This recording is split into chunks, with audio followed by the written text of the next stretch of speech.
Yo, yo, yo. What's up, everybody? Good morning. Good morning. Happy Monday. Hope everybody had a good weekend. Well, a chill day, man. We'll do the news because that's what we do's, and then we'll play some Warframe.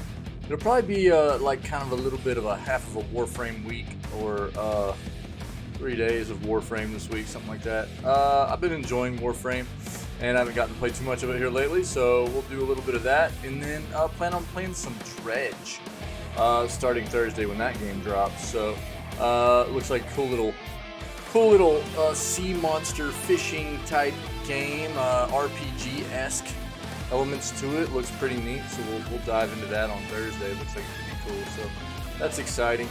I love fishing.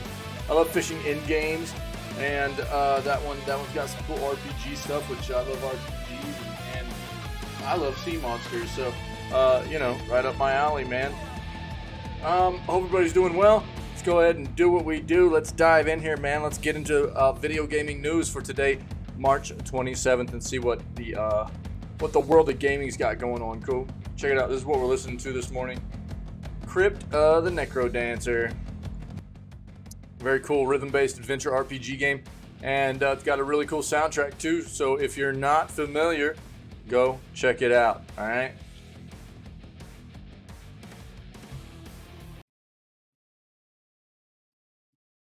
Let's get into the news.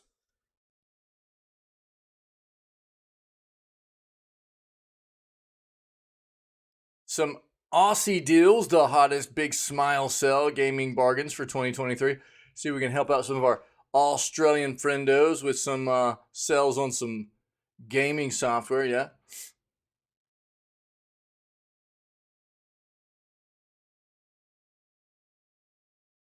PS Plus monthly games for April. We've already kind of seen some of this.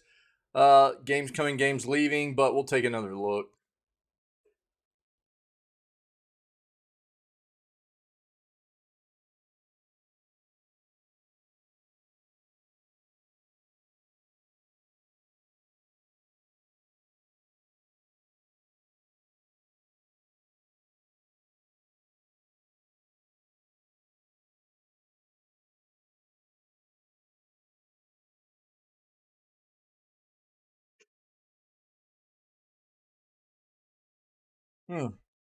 Microsoft cancels the long-running £1 Game Pass offer, huh? Okay.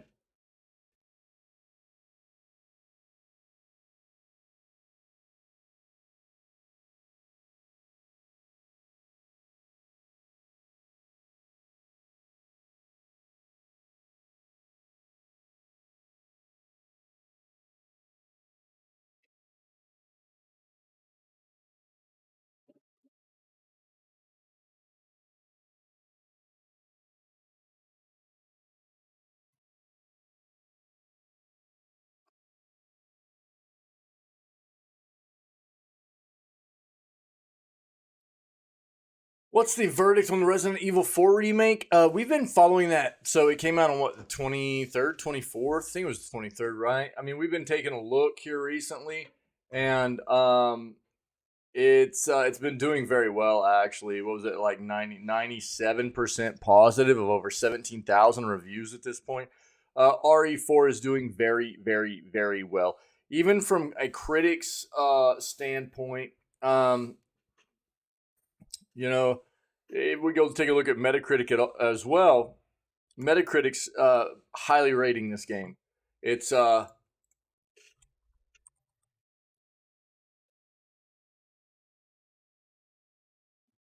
for, what is this, PlayStation 5, we're talking a 93 meta, a 7.5 user, and then you go to the PC version, 92 meta, 6.2 user, which is weird. How is there a 6.2 user on PC?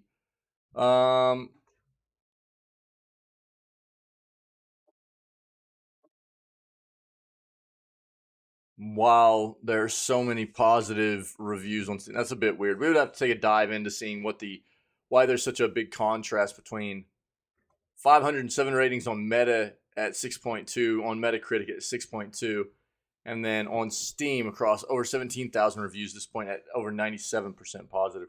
That's kind of weird. Huh. Overall, I think the consensus is that RE4 remake is doing very well. People are enjoying it quite a bit. Um, I think this is the tough thing, and probably some of the user score being low. Part of that's going to be some people not liking what was done with the remake. Uh, it's hard to, I think, capture that balance that remake you always have to do with a remake, especially very notable remakes. RE4 is really considered the GOAT in the Resident Evil lineup. That is a game that many people consider to be the best Resident Evil game ever made. And whether you talk about a game like that or a game like, you know, Dead Space, they're iconic games that have been around for many, many, many years. I mean, we've got things like Silent Hill coming our way, Silent Hill remakes. It's not an easy thing for developers to really balance those titles and remaking them for a modern audience and modern technology, modern gameplay, while still capturing the traditional essence of what made those games so amazing. So um, sticking true to what really captivated people around those specific games and it's a tightrope walk, I think, and you're never going to be able to satisfy everybody in regards to those things when you try to remake a game. But some developers are doing, I think, a pretty solid job. I think Capcom's doing a really good job right now in their Resident Evil lineup, and I think that actually I think EA did a pretty good job with Dead Space. It seems. But there have been others that have not really hit the mark in the past on remakes, and so it's not necessarily going to appeal to everybody. But I think for the most part, some of these companies are doing a fairly good job at modernizing the games while still, sticking as true as possible to what made the game so popular in the first place. It's a hard thing to do.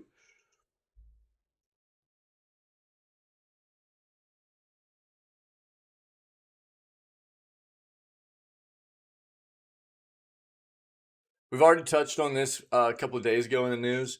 The Last Ronin is a Teenage Mutant Ninja Turtles piece of lore, or it was a limited text based series that takes a bit of a more adult, a more dark dive into some storyline for the turtles regarding, basically, from what we read, Michelangelo, the last turtle, being alive and has taken on the responsibility of all the other turtles in learning all of their move sets and their weapon styles and things like that.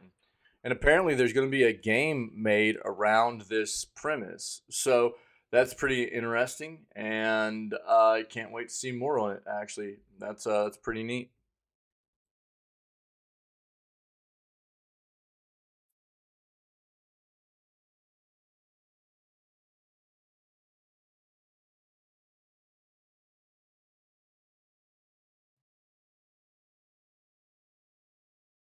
Hold on, Barrett, what up, buddy? What you doing, man? Happy Monday, dude. How was your weekend? Rice's Protocol announces Nightcrawler. What's this? Cosmic Ghost Rider and more at Adepticon. Light weekend, busy week though. Word. Well, hopefully you'll be feeling rested for what's coming, man. I hope. It's good to see you, buddy.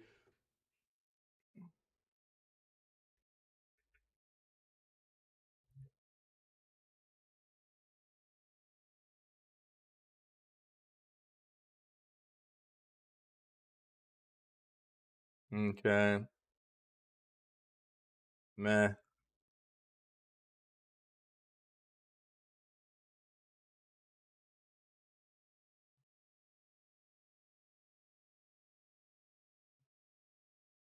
I don't think that's worth diving into. Yeah, bro, me too. I had a hard time getting out of bed. Yeah, yeah. I'll tell you what. if the wife hadn't have gotten out of bed this morning, I probably wouldn't have. I probably would have just stayed in there with her, dude. Yeah, that's about the only thing. Is she hopped out of bed and started getting up and around, and I was like, oh well, I guess I need to do the same thing. I wasn't feeling it, brother. I'm right there with you. Yeah, man.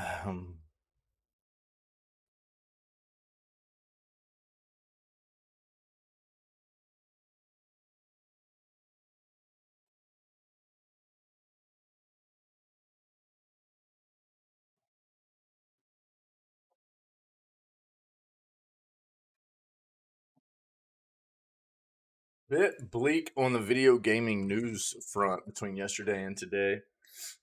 I think it was just a weekend.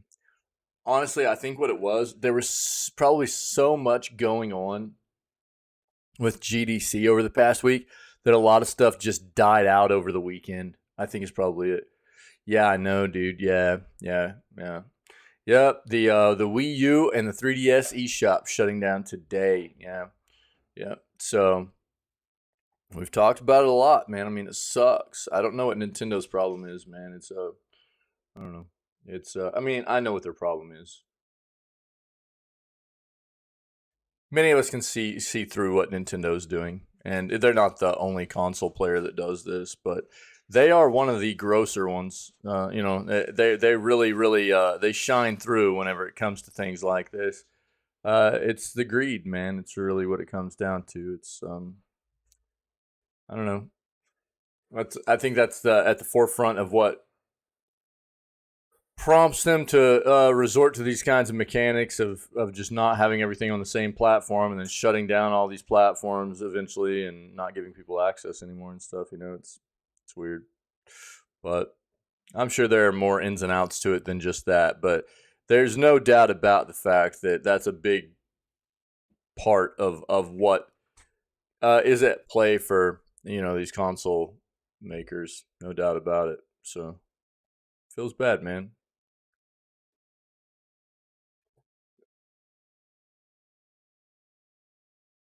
Relax with video game console restoration and repair. What's this, dude?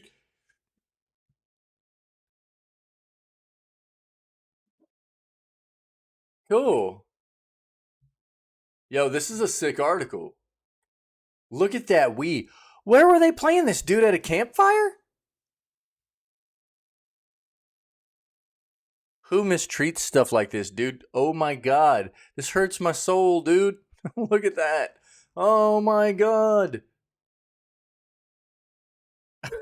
Yeah. How does that happen, dude? I can like this. This is just like this is part of what happened to the old plastic to consoles back in the day. You know, like the sun staining and stuff like that. That's just part of that, dude. But this can be cleaned up fairly easy. You just have to be careful because if you don't do it right, like if you use really acidic chemicals and stuff, you'll end up rubbing the paint and stuff off too, which you don't want to do. So you have to be very careful. I'm sure they go over all this stuff in these articles. Dude, this is terrible. What the crap? Yo, I'm not gonna. We're not gonna watch all these, but I am gonna bookmark this, and I'll link this for you guys. This is probably a really cool video for people looking to do some restoration stuff or videos. Yeah, yeah, nice, dude, nice. That's like I've got like one old console like that needs a little bit of some love because it does have a bit of sun staining because it was like at a spot where like the window would hit it and stuff. And then I've got another one that looks really good. You know what I mean? So I've tasted both, dude. Yeah, yeah. But I will link this, dude. This looks like a really cool article, man. And I'm actually gonna bookmark this. So if anybody needs this in the future, I'll have it. Um, I'll bookmark that one. That's neat, dude. Nice.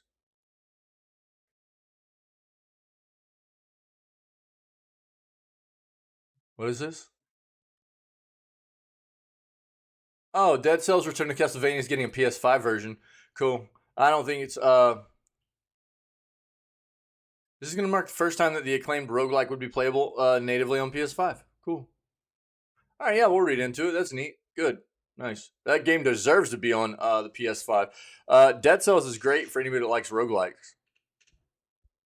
Very good game.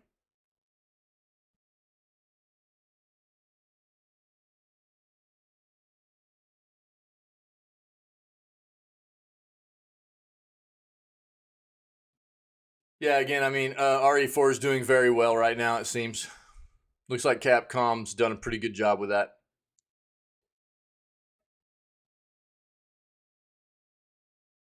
Give your Switch a boost with the omelet. What? Switch Pro Joypad controller?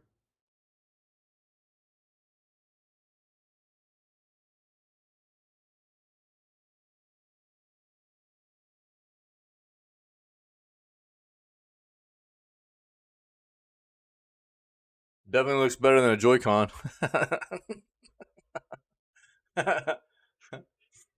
right, right, Ferret. Hmm. Hmm. There's actually another one I found that is similar to these, and it's officially licensed Nintendo stuff, and it's the same way. Like the controllers are like this, like they actually connect together to form like a fully like I mean a controller that looks more like a traditional controller, like or like a pro controller or something, or they can pop off and they'll actually slide onto the side of the Switch for a better feel for like somebody like myself. Joy Cons I think are fine for like a younger audience, like that have maybe smaller, more delicate hands or something. But for me, man, I need that chonk, dude. I need the feel of the contour to really wrap my hands around and stuff, man. Those Joy Cons are just too tiny, man. Yeah. Hmm. We'll take a look at it though. That's cool. We'll take a look at it. We'll read about it. We already saw the Final Fantasy 16 teaser stuff yesterday, so if you want to take a look at that, look at yesterday's news segment. They gave a bit more information. We saw that there's a good amount of video out actually about the world does look good. They they're calling them icons or econs. The summons in the game, right? So the summons in the game where you actually fight summon on summon in the game. So like, we saw some video of that. There's some weird stuff they're putting in the game to make the game like they've got these accessories that you can turn like wear or turn on and off and stuff that make the game like easy mode, and that's weird to me, where basically the battle gets just really, really stupid easy. I think where your guys will just do automatic blocks and parries and stuff like that. But uh, at least I think what they did was they made it to where if you use those kinds of things, it significantly impacts your ability to climb leaderboards for the game. It also makes it to where anytime you have that stuff equipped, it shows up on your screen so that if you're trying to stream the game or broadcast the game or record content or anything, then it's supposed to show to people that you're playing the game with those kinds of things equipped, as opposed to just playing the game in a normal mode. So, okay, you know, for people that might need an easier way to play the game, easier mode, yeah, okay. Um,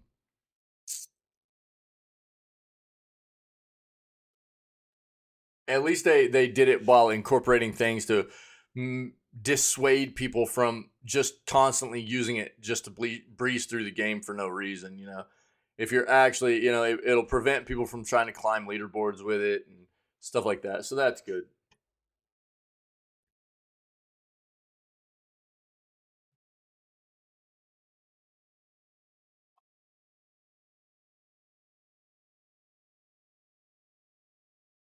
I mean, I'm also a little bit biased, because I play games on a very hard difficulty all the time. I'm a bit biased when it comes, but I try to see things from other people's point of views too, right? There are a lot of people that don't care to play games at any kind of increased level of difficulty at all. They just want to play games a lot of the storytelling and the immersion and stuff. And so I try to think about that whenever I come across these situations and understand that that's something that is a thing for people. And that's absolutely okay. There's nothing wrong with that, you know? So it's just, I have a hard time initially whenever I think about things like that because that's not me. And, but I do try to take a step back quite often and go, well, it'll be a good thing for some people, you know? So, um,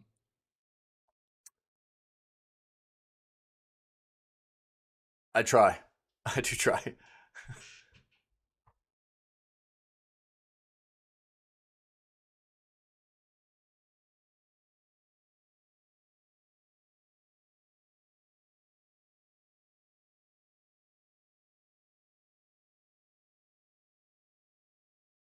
Zelda Ocarina of Time gets Unreal Engine 5.2 beta makeover. What? All right. All right. Let's take a look. Dark and Darker developers have responded to the DMCA takedown. Yeah, dude, we hit on this yesterday too. So their upcoming beta got basically nixed, and we saw, I don't know, a few weeks ago where there had been some things that had come out about accusations of the Dark and Darker developers potentially have had stolen code and assets and things like that from another developer and brought them over to their production, their project of Dark and Darker. And there's been apparently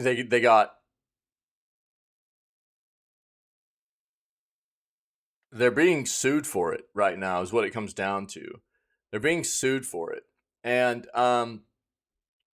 their studio got raided, I think, where they were um, they've had like cease and desist letters to take down all their content right now while things get sorted out. It's a mess, dude. Which is crazy because there are a lot of people that are loving this title, man.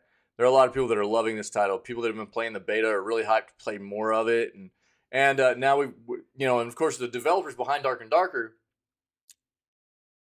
are basically stating that they did this is not the case. This is not happening. They did not steal any code. They didn't steal any assets, but until they can prove that and get through this kind of case here and everything, they're in a bit of a bind. So we'll pull this up and read what their response was to the DMCA takedown. I mean, it's completely off of Steam at this point, so it's a bit of a crazy situation there.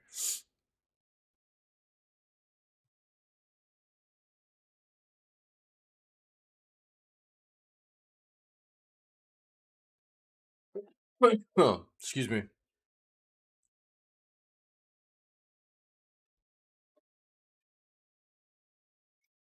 Yeah, I've hit on, Sony has patents in for NFT stuff for PlayStation and everything.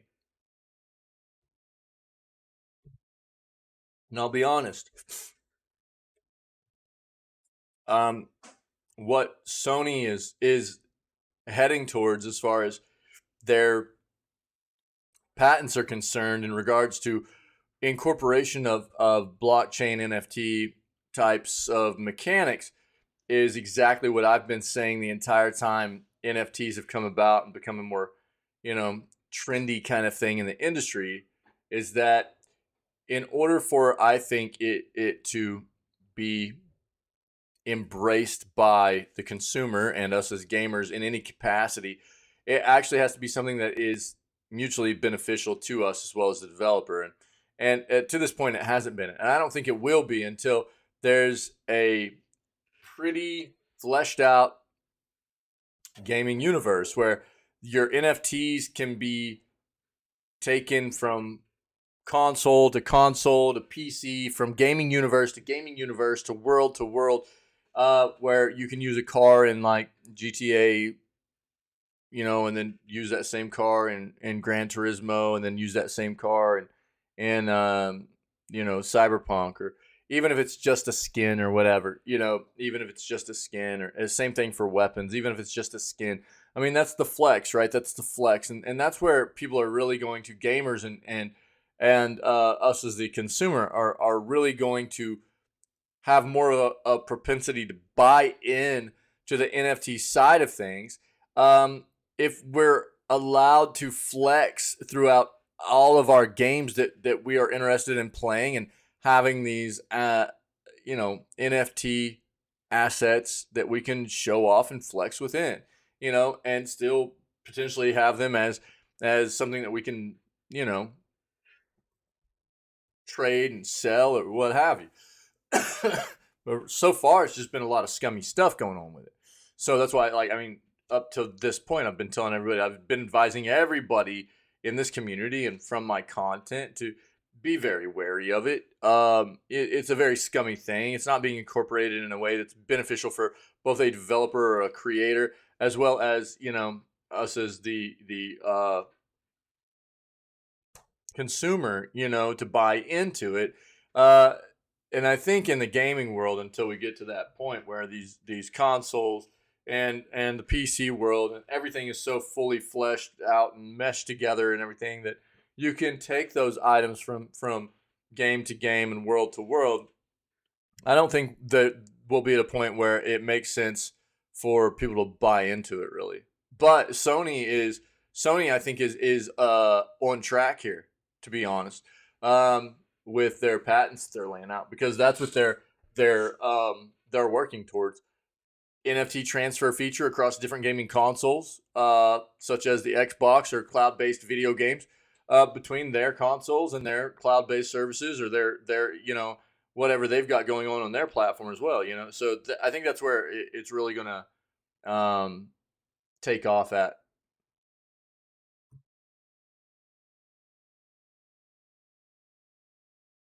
Clank Legacy 2 announced. Okay.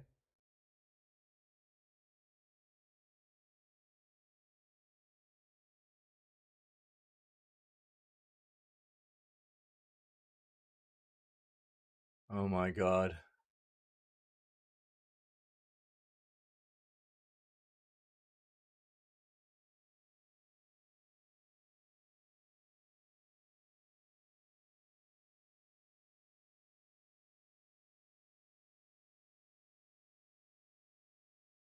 I need to watch the Tetris show. I need to watch it.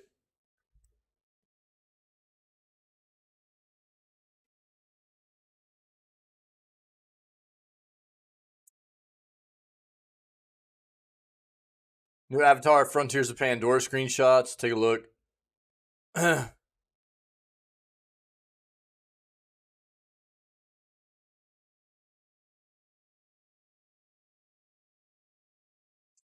Saga of Sins release date, gameplay trailer, and story. See what's going on there.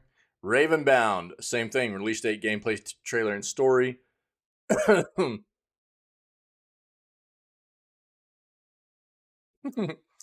RTX 4090 cannot run Forspoken with 60 frames at native resolution. Yeah. I mean, yeah, we know, there's a lot of issues with Forspoken. That's why it's not doing very well. Let's stick with this. We'll stick with this.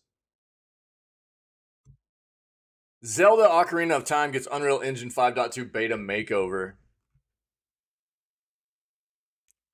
Legend of Zelda Ocarina of Time was a landmark title when it launched on the 64 and 98, and is still fondly remembered to this day. Epic Games recently released the Unreal Engine 5.2 beta, providing developers and budding enthusiasts the chance to dip into the state-of-the-art video game engine. Gaming tech enthusiast CryZenX has been playing around with the latest version of the engine, which only released a few days ago, and has successfully recreated a portion of the bottom of the well mini dungeon found in Kakariko Village in the iconic 64 game, to show fans how the game could look today using the latest gaming technology. Created the demo using a 17.3-inch gaming laptop powered by an AMD Ryzen 9 5900HX processor, a 3080 graphics card, 32 gigs of RAM, along with two 1 terabyte NVMe solid-state drives. Check out the visual impressive fan-made Zelda tech demo right here. Let's see this. This is 18 minutes, yo. This is 18 minutes. I'm not going to watch all 18 minutes of it, but I'll link it for you guys. Yeah, this is cool. We've seen a lot, dude. We've seen people do, like, Unreal Engine 5 stuff for like remastering Bully. We've seen a lot of fan made stuff, you know.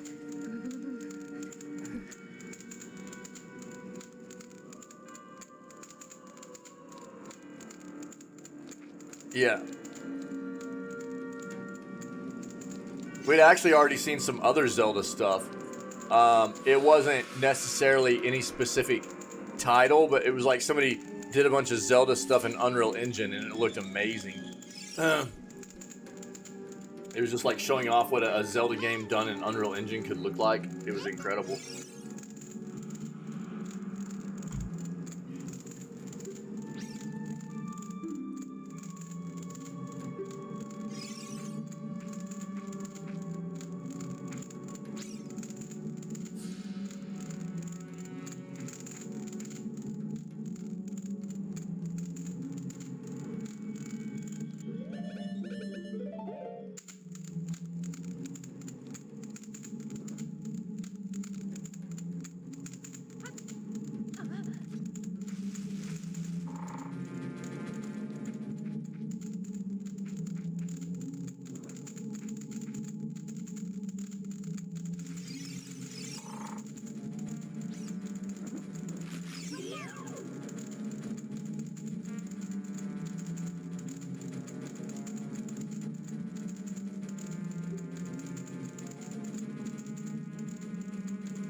We like showing off the physics of the chains and stuff, running through the chains, you know.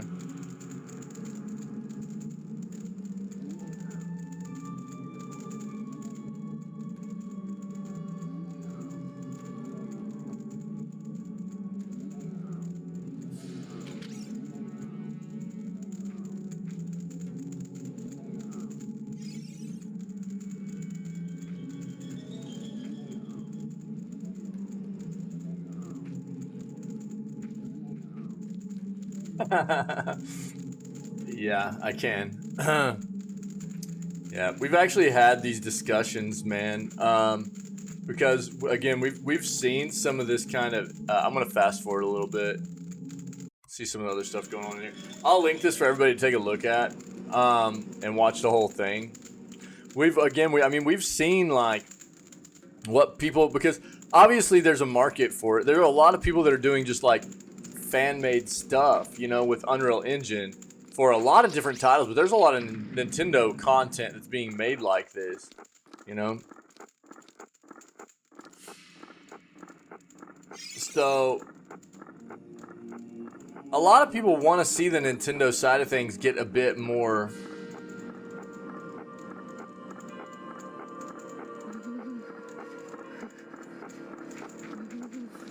into the, you know,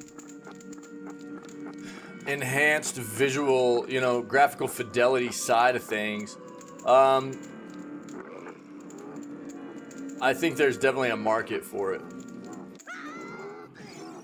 Obviously, that doesn't really suit Nintendo's what they've always done, right? Nintendo, because what it does, I mean, you can already tell what this does. It puts like a Soulborn kind of esque vibe into Zelda, right?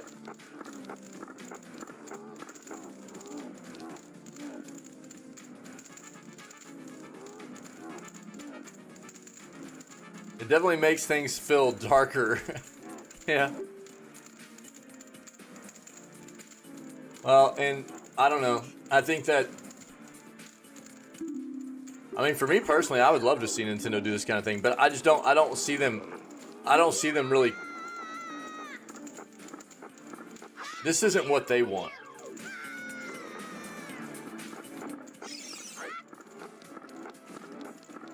I mean, I think that's pretty clear. I mean, it's got like blood all over Link and stuff, dude. That's pretty wild.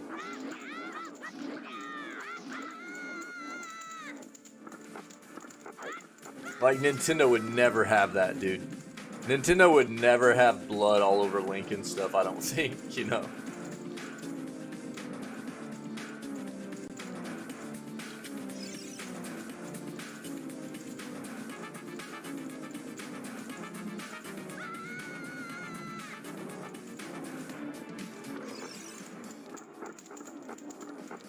But I think there's a huge market for it, man. Yeah, I think there are a lot of people that would love this.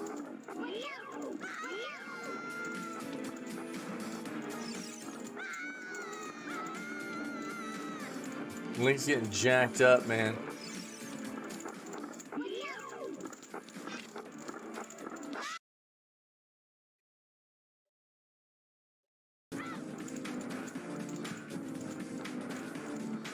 One second.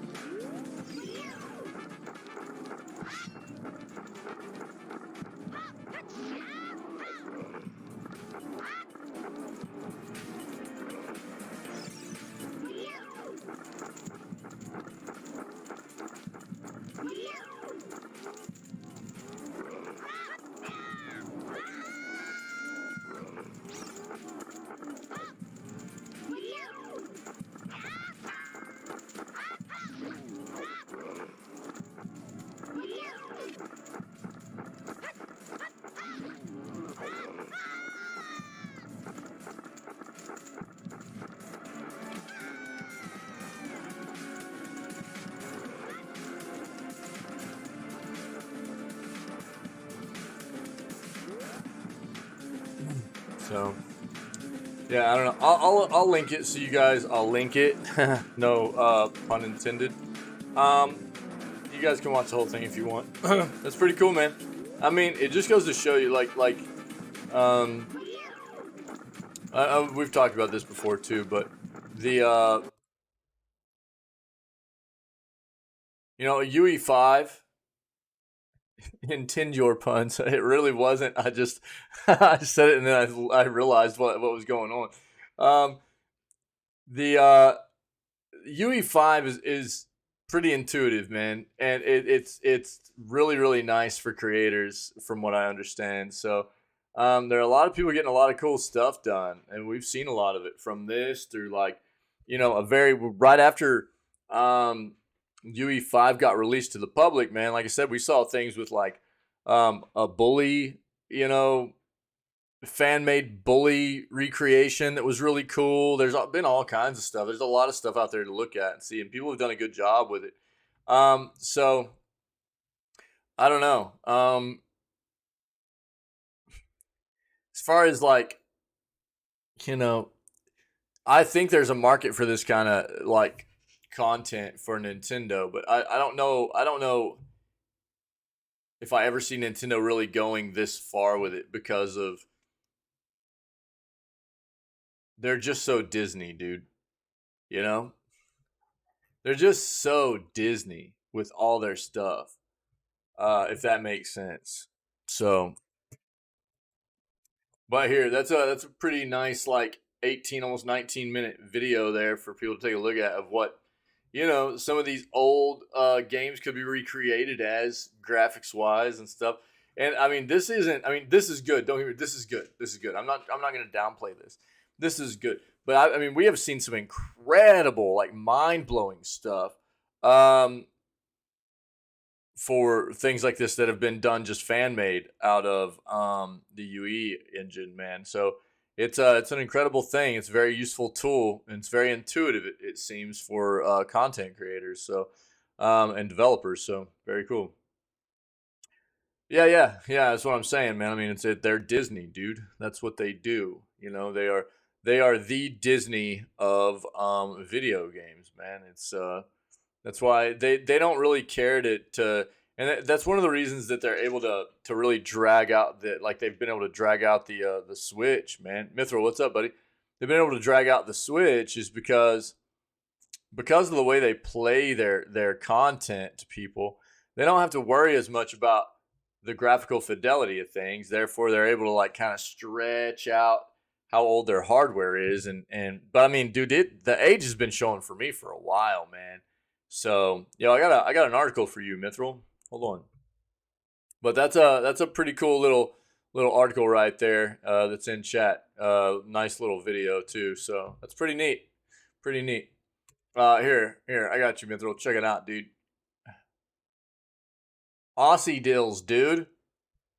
Aussie deals, the hottest big smile cell gaming bargains for 2023. Here you go, man. Yeah, I saw this morning. I was like, dude, I gotta wait till Mithril hops in here so I can hook him up, man. Start your week with a big smile and some savings. Amazon AU has opened wide with its big smile sale promotion. And I've done a full dentist inspection to find all the gold fillings. Grab a game, some peripherals, or just a big old TV monitor purchase to make your forthcoming Easter holidays awesome. You got it, buddy. Let's see. They've got a Mario Kart 8 Switch Sports Deluxe at 100. So there's Mario Kart 8 Breath of the Wild at 33% off. Mario Kart 8 plus Animal Crossing 32% off. Pokemon Legends Arceus plus Animal Crossing 35% off. Mario Strikers Mario Party Superstars 33% off. So they're doing like combo games and stuff, dude. That's crazy. Switch Sports plus Splatoon 3 at 33% off. Super Mario Odyssey 20 by itself 27% off. Sonic Frontiers is half off. Hardware deals, you can get Joy-Con pairs at 17% off. Switch console, the OLED console at 9% off. And a mini Switch dock at 40% off.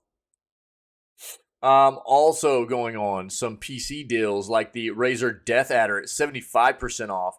Mouse, the V2.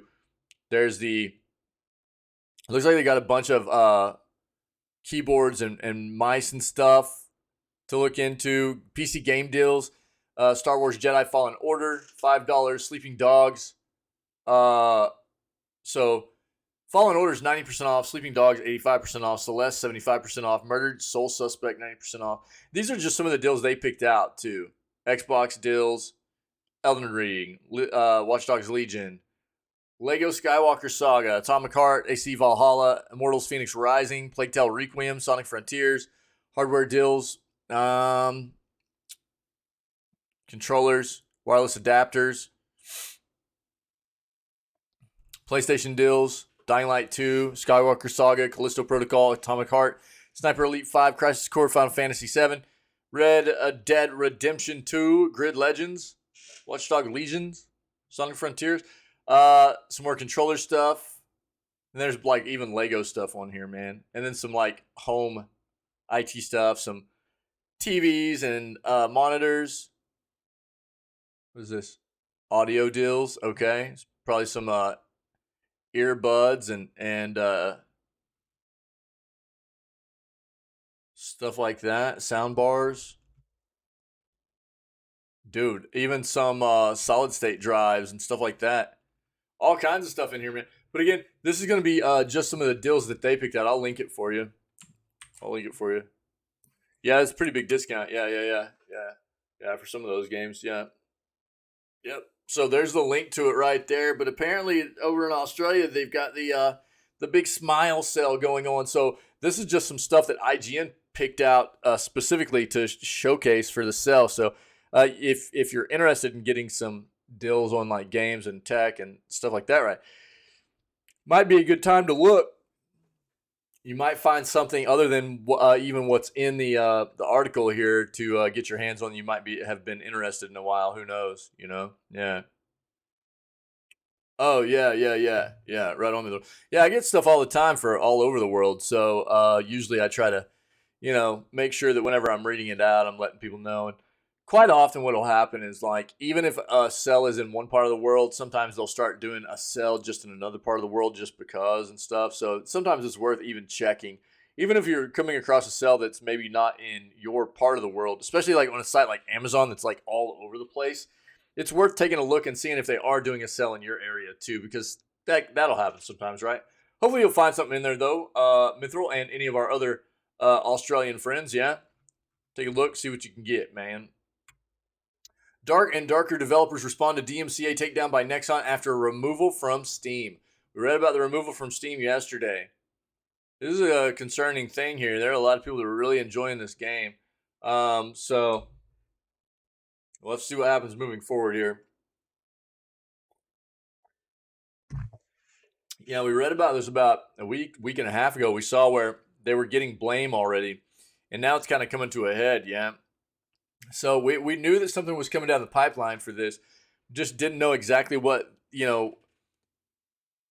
the end result was going to be. And it's really the conflict is getting, because we read about this yesterday too. So yesterday we read about the entire, debacle of it getting taken down off Steam.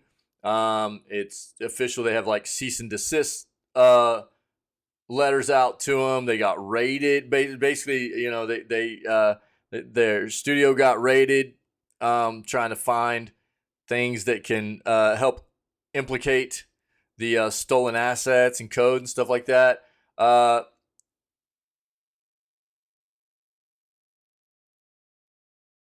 Yeah. Well, what we read previously was that there were some developers that were originally working for Nexon that went to work for Iron Mace, right? And apparently, once Nexon saw Dark and Darker, they were like, "Dude, those are assets from a game that we have been making," and so that's what's led to this situation. So Nexon being able to prove that those assets were theirs and from their game is going to probably be difficult. That's probably why they're going to these kinds of extremes that they are to try to prove it, But if they didn't get anything out of that police raiding and stuff like that, then they're probably out of luck. Whatever the case may be, So it's hard to tell what's what right now. What we do know is that Dark and Darker is a game that people have been enjoying very much. Yeah, for sure. And but here's the thing. Yeah, Nexon has more money for lawyers, right? But what Nexon, so there's only so much that can be done here, right? Nexon can go pointing fingers all day long, but if they don't have anything substantial and they've gone already through this process of getting cease and desist letters, and they've like raided the studio with police to try to gain evidence and stuff like that. But if they're coming up with nothing, then eventually it's going to be like, well, you guys don't really have anything. You've done your best and you don't have anything. You've got no proof. Then if you can't prove, right, if you can't prove anything, then you're kind of out of luck. So if everything they've done to this point comes up with nil, if they're not getting anything, then eventually what's going to happen is Iron Mace is going to be able to just keep developing the game Dark and Darker, and it'll come out. I think that Nexon won't be able to do anything about it. Yeah. Yeah, it does seem like Nexon's kind of a bit butthurt right here, if you will. If you're familiar with that term. Yeah. It seems like they're a little bit upset that somebody maybe was able to take a similar concept and make it very popular, and theirs was not, or something. That's what it seems like. Yeah, but we'll keep reading here. We'll keep tabs on what's going on in this, because Dark and Darker is a game that I was getting really interested in playing, like the beta and stuff, and now that got taken down. The beta was supposed to be popping off next month, middle of next month, I think, end of the second week, beginning of the third week, something like that. And now that's been nixed, and this is a weird situation, but a few days ago, the hardcore fantasy FPS game Dark and Darker by Korean developer IMACE was removed from Steam with a DMCA takedown from Nexon. The takedown notice served by Nexon alleges that IMACE used made use of copyrighted material and trade secrets taken from a canceled game codenamed Project P3.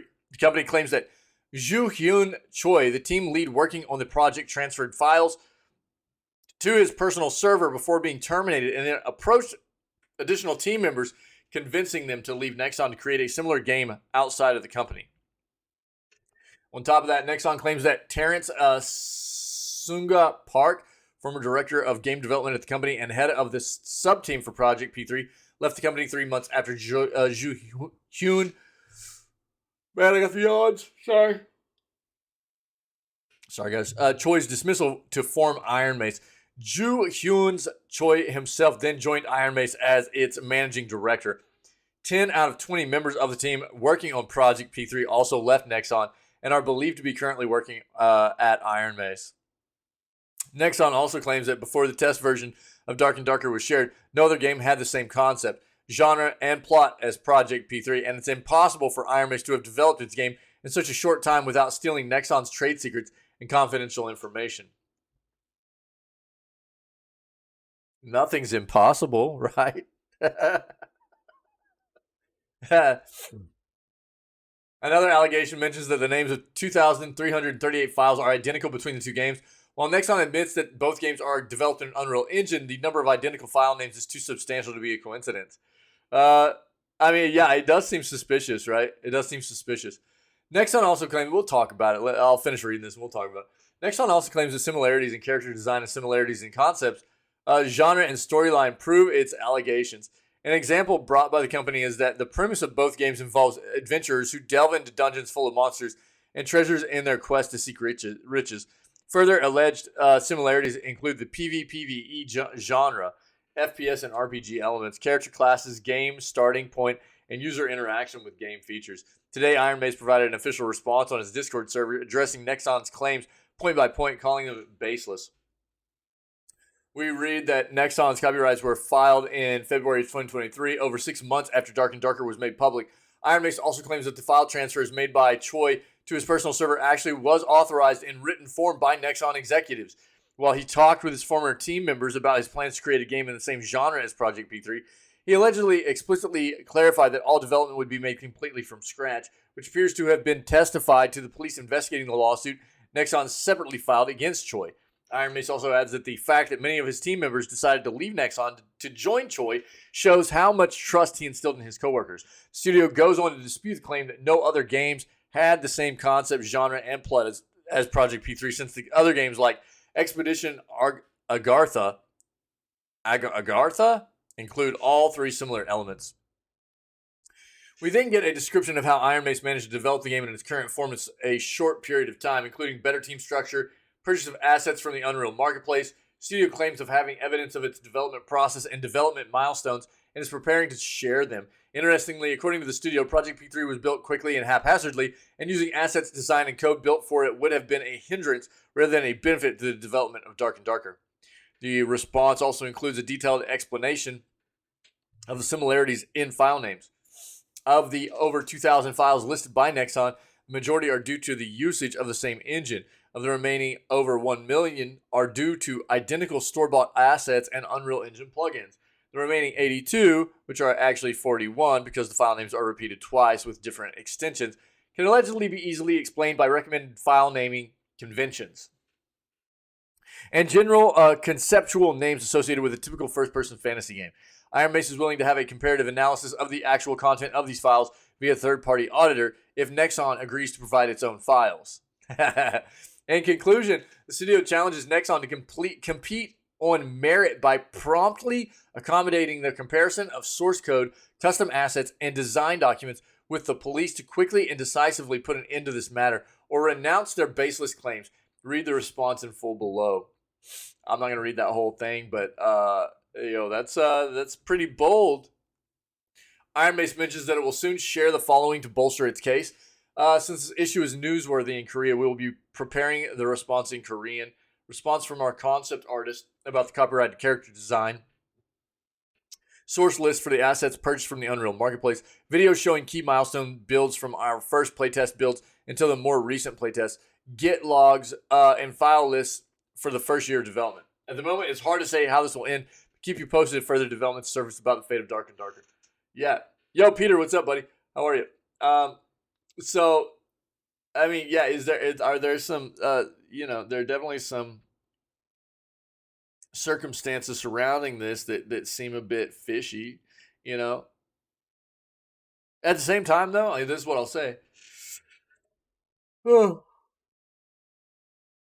I'm tired. First of all.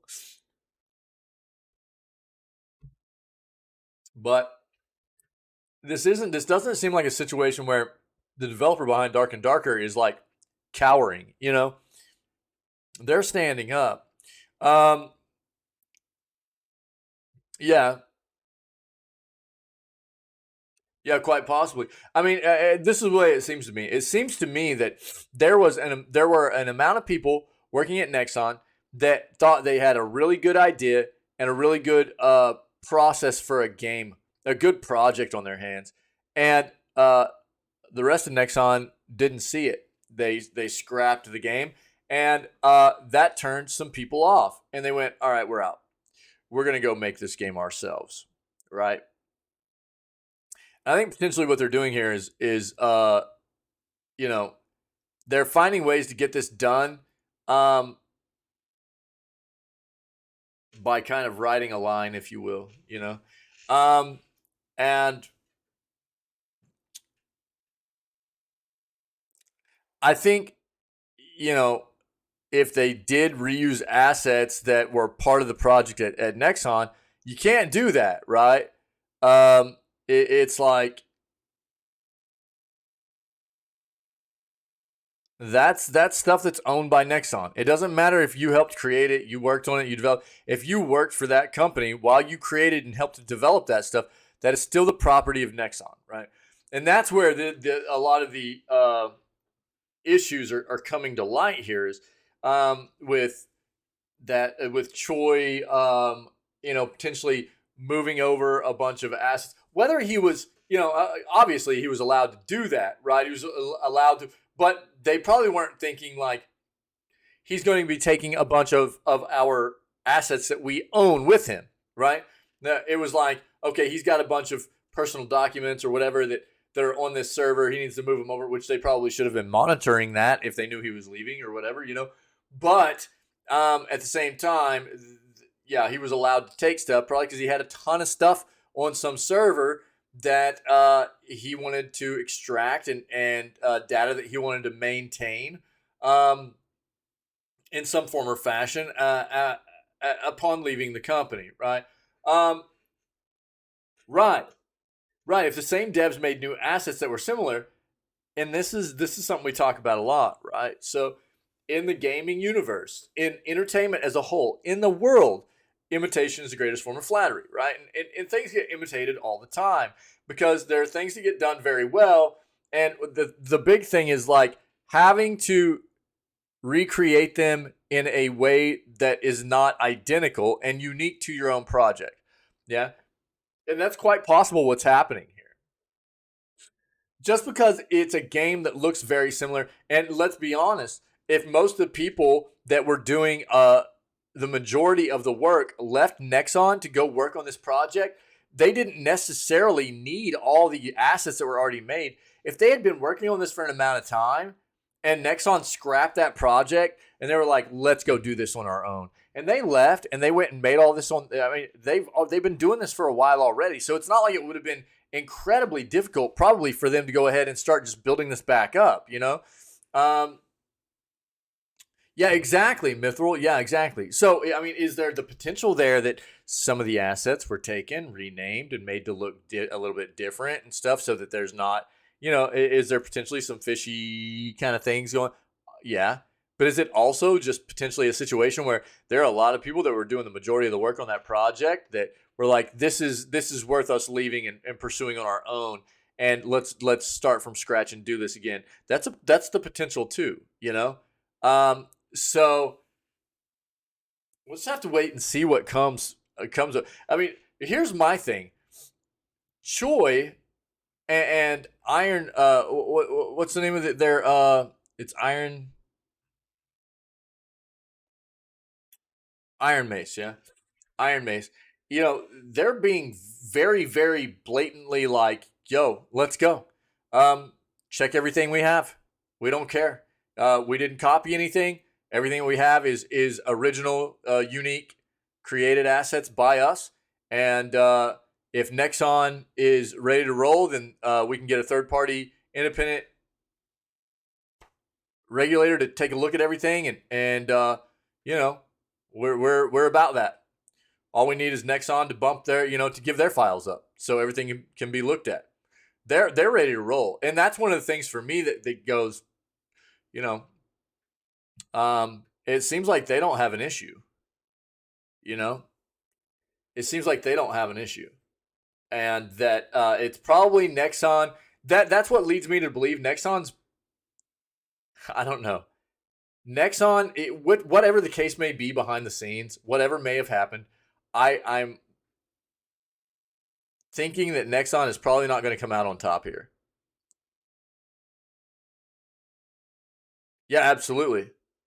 Absolutely. Whether or not Iron Mace developed all darker and darker stuff from scratch, or they did utilize some assets, but they've done enough that they think they can cover their tracks from it looking from anybody being able to decipher whether they actually utilized Nexon's assets and content or whatever. I mean, right now Iron Mace is taking a stance that they don't feel like anybody can discern, you know? And so for me, everything I've read right here leads me to believe that Iron Mace is confident enough they don't think that Nexon can take them down. And I don't know that we'll ever truly know unless anything comes out. Maybe unless some Iron Mace slipped up somewhere. I don't think we'll ever truly know whether they created all these assets from scratch or not. You know, um, but it seems like they're pretty confident in taking this to a higher level. So we'll see what happens. It's an interesting situation, that's for sure. You know, it's interesting.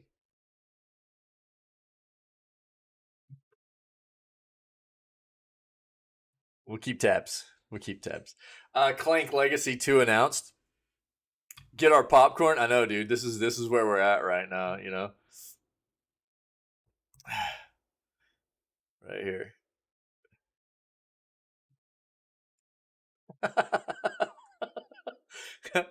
That we got. Isn't there another one in here that we have? I think we have another one in here.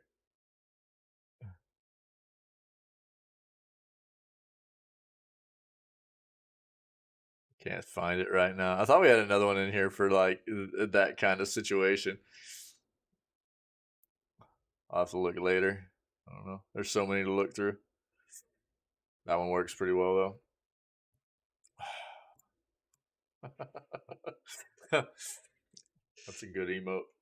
Direwolf has announced plans to launch a second Clank Legacy game. There you go, Ferret. Yeah, popcorn is good, dude. I got on a kick with popcorn a little bit ago.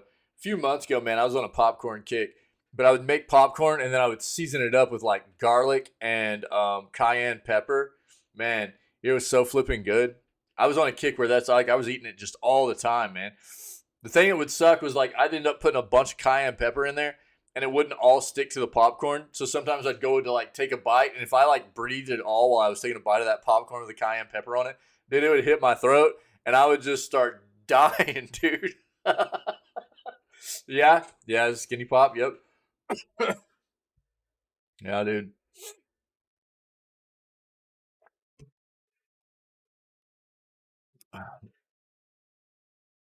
Yeah, but spices are good.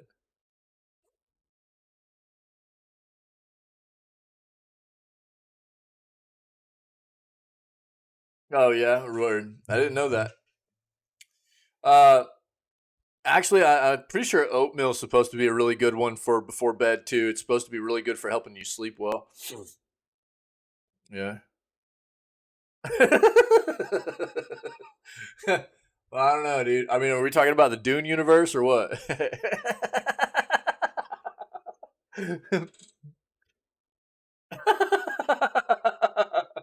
All right, Dire Wolf has announced plans to launch a second. Yo, I want the second Dune movie, by the way. You know what I mean? Yeah, dude. Have you seen the new one, Ferret? Have you seen the new Dune movie? Oh my god, bro, you got to check it out. It's good. It's good, dude. I think so, at least. It's supposed to. I mean, and like, I can't wait for the next one. The next one's coming too. I think they already wrapped up filming on it. Uh, so the new ones are supposed to be like really, really, really close to the text. The new movies are supposed to be like real. I haven't read the books, but from what I understand, or read the book, or the novels, but the movies that are being done now are supposed to be really, really close to the text. Yeah. But dude, the new movie, so good, dude. I cannot wait for the next one either. I cannot wait, dude. You guys should definitely check it out. Definitely check it out. Direwolf has announced plans to launch a second Clank Legacy game. The new game is titled Clank Legacy 2 Acquisitions Incorporated. Darkest Magic and continues the Acquisitions Incorporated theme from the first game. Like the previous Clank Legacy game, the game will grow and evolve over time with decisions made during each play session. Um, is this just? Is this? This is just.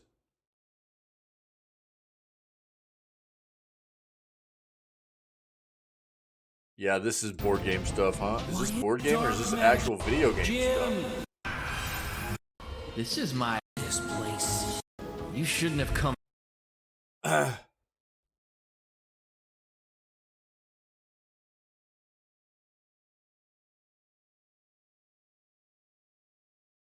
I think this is actually like yeah,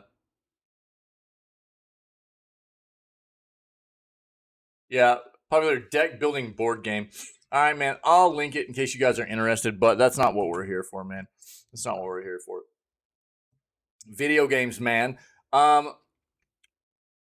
New Avatar Frontiers of Pandora screenshots have been leaked online. Oh, dude. Um, I'm I'm worried about this one. It's been a while since we last heard of Avatar Frontiers of Pandora. However, that's about to change as two new screenshots from it have been leaked online. Furthermore, it appears that a gameplay video may soon surface. Following screenshots from Twitter user a script previously leaked the Assassin's Creed Mirage artworks and pre-ordered bonus content. In short, he's a reliable source for Ubisoft leaks. Yeah. Anyway, these two leaked screenshots do not show much. However, they do confirm that the game will be using a first-person perspective. Script also said that he'll leak a gameplay video for Avatar Frontiers of Pandora in the coming days. My guess is that these low-quality screenshots are taken from that leaked gameplay video.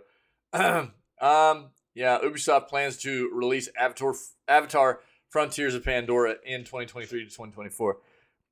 They also planned to release this game in December of 2022. But we know Ubi's got issues, dude.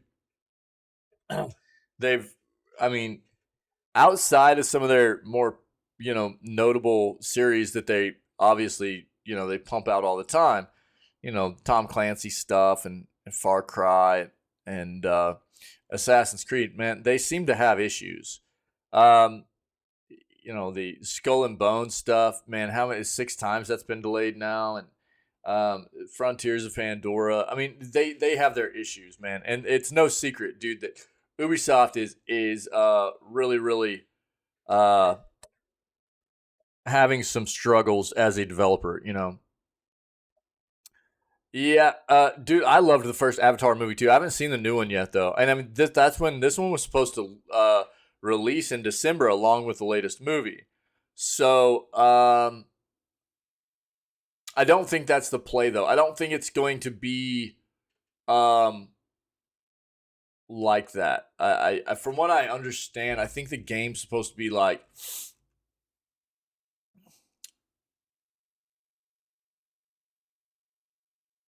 more of its own story. I think. I can't remember for sure. Uh are there really bad reviews of the new one? That feels bad. Yeah, okay. But yeah, that's when this was supposed to release alongside it, and of course it got delayed. Now there's like they don't even know if it'll come out this year. I mean, again, Ubi's a bit scary, dude. They just they're not very good at pumping out their content, man. Like anything that is outside of their norm, like they just seem to have issues with, man. So I don't know. We'll see what happens. The screenshots. So there's this one, and then there's this one, which they put like the Gilmo brothers as the heads of the animals in here and stuff. So, Saga of Sins release date, gameplay trailer, story.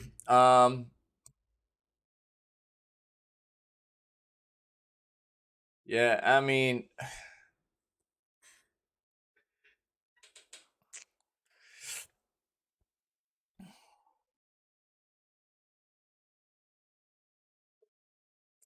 it's they've had a lot of issues, right? And honestly, I mean, for me, it's kind of the same thing as like Blizzard or Square or any of those other studios that have just really taken a dive over the past 5 to 10 years. For me, you see the issues, right? And it's like we talk about it a lot.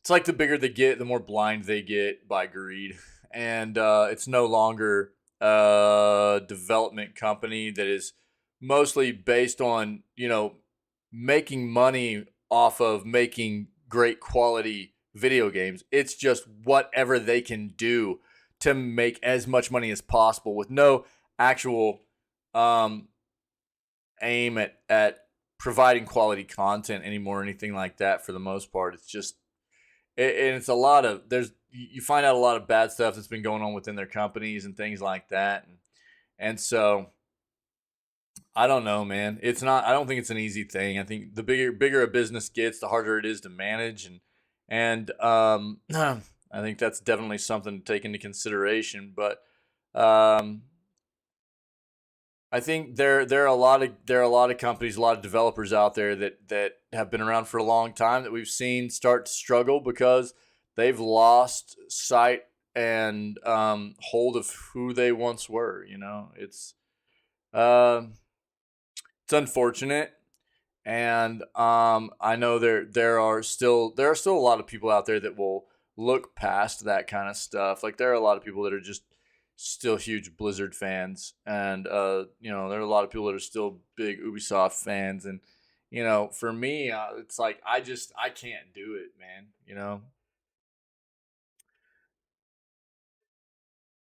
Yeah, yeah. Yeah. So I don't know. I mean, the bigger you get, I think the harder it is to manage, but what I think the hard thing is that they get polluted with it's no longer about these individuals. It starts off these companies start off with a bunch of video game lovers, right? I mean, that's why they make games in the first place, and they get really good. They get popular, they get big, they make a lot of money because it's companies being led by passionate video game players, and they're making games with these amazing visions for the things that they want to have in games and other people to experience too, right? And then that goes away because these companies get polluted with just business-minded individuals. All they care about is business, and it's just that's where I think things start going downhill for a lot of it because that's not that's not the way this industry necessarily works, right? It's um and a lot of us see through it. Not everybody, but a lot of us do. So you can start seeing where the those businesses get so big that the what was once such a huge, mindset and aim for them at just bringing to the rest of the world their vision for the good quality gaming content. Um, yeah, I mean, yeah, that's true. I mean, whatever the case may be, Ferret. I mean, it's still. I think that a lot of the business people in the world don't understand the gaming side of things. They don't care about it. You know what I mean? For the most part. So it's just money, money, money, money, money, money, money, and that's why we see so much monetization schemes going on within the industry and stuff like that too, right? Because who leads a lot of those trends, right? The bigger companies. So it's like whatever the case may be, you know, and you're probably quite right. Yeah, developers aren't good at doing the business side of things. Yep, I think you're probably right there. End up hiring people to do it. Uh huh. So yeah, it's not easy. Bigger you get, the harder it is to manage those sides of things. Hmm. Yeah. Well, and I think that's the hard thing. Is like it's not. I think those individuals are few and far between, to be honest. Somebody that is good at business and is also like a gamer and stays true to that, I think that's hard. And I mean, that's one of those things that I talk about, you know, Phil a lot. Phil Spencer is like, when you talk about the console market and you talk about like Nintendo and PlayStation and Xbox, uh, yeah. So Xbox, Phil Spencer is the CEO of Xbox, or the head of Xbox, right? And he's like he's the face of that. He has been for a long time, and he seems like a very very good business person. But he also, I mean, there are things that happen all the time where he's quoted that makes him just you can tell he's a gamer, and I think that's one of the things that makes Microsoft and Xbox stand out for me. It was towards the end of last year. He was even quoted as somebody. He was in an interview and somebody asked him, "What's the game you're most looking forward to right now?" He straight up said God of War Ragnarok, which is a PlayStation proprietary title. He didn't even care. I think that's the thing that goes to show. And you don't have somebody like that stands out at the top of Nintendo. You don't have anybody like that stands out at the top of PlayStation. So it's like, but it's not easy to find those people. You know. So I mean, I say I've never been a big fan of Xbox. I was, I'm really outside of a lot of the console stuff anymore, anyways, just because a lot of it is turns me off. But I will say that I think of all of them, I lean heavier towards being an advocate for Xbox than I do over any of the other ones nowadays. And I think a great deal of that has to do with um, what I know about Phil Spencer. Um, Well, at that point, Ragnarok hadn't come out yet. You know what I mean? And it was pretty hyped up at that time. So there were a lot of people looking forward to Ragnarok. But for him to say that, because this is the thing, you're not going to get a lot of people that are sitting at the top of a company, like in the console wars, to say that about another company's proprietary title. That's the big thing. Whatever the title may be. Um, Bro, if you haven't played God of War, I haven't played Ragnarok yet. But 2018's God of War, man, holy crap, dude! I played the old God of War games, and when 2018's God of War dropped on PC, when it got ported to PC, and it was an amazing PC port, by the way, on release, an amazing PC port. So shout out to Sony Santa Monica, dude, because they ported that game over to PC and it felt great. Um, that game's great, man. 2018's God of War, highly recommend, dude. You should check that out. Even if you don't, you know, want or have a way to dive into Ragnarok yet, dude, 2018's God of War is so good, man. But yeah, I mean, whatever the case may be, just the fact that he was willing to say, yo, publicly, the game I'm looking forward to right now the most is something that isn't even something coming from my company. That says something about an individual, in my opinion, about who they are as not just a business person, but as a gamer, right? That's an honest response right there. Which, first of all, I don't think you have a face like that at the top of PlayStation or Nintendo. And even if you did, I am about 99% sure neither one of those companies would let that individual say something like that.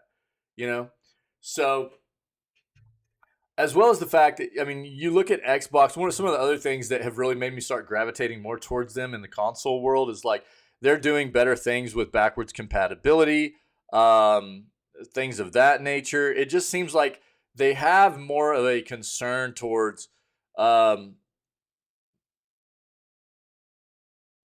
providing access and to some of their loyal fan base and stuff like that, rather than just everything being concerned with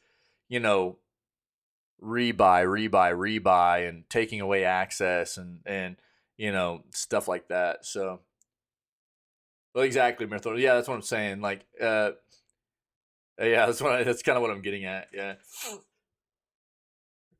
So I don't know. I mean, that's just like what I gather from my perception of the way covering the news all the time and these different console players, and it's one of the things that's really stood out to me over the past half decade for sure, as a big difference in regards to looking at these companies from my point of view, and I'm sure that there are other people in the public that look at them and who the faces of those companies and the way that they present themselves. But I do think that's a big thing. If you have somebody sitting up there that is both business and gamer minded, I think it makes a big impression. For me, it has, anyways. Rebuy. What's up, Wick? Yo, you never answered me last night on Discord, dude. Are you still having issues? I didn't see your message till later, dude. I'm sorry. Fight against a world stained within. Here are the details you need to know about Saga of Sins from its release date to its gameplay and story. Let's see what this is. The sinners must be purged for the innocent to live. Gluttony. Gluttony, dude. It's me. Oh, nice, dude. Nice, Mithril. Sick, dude. I didn't know that. Yeah, great, dude. Envy. I hope your daughter's doing well, also.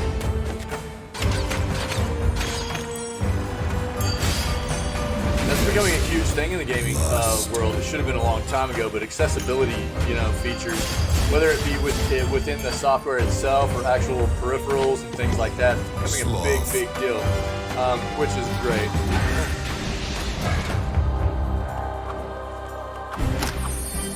Pride.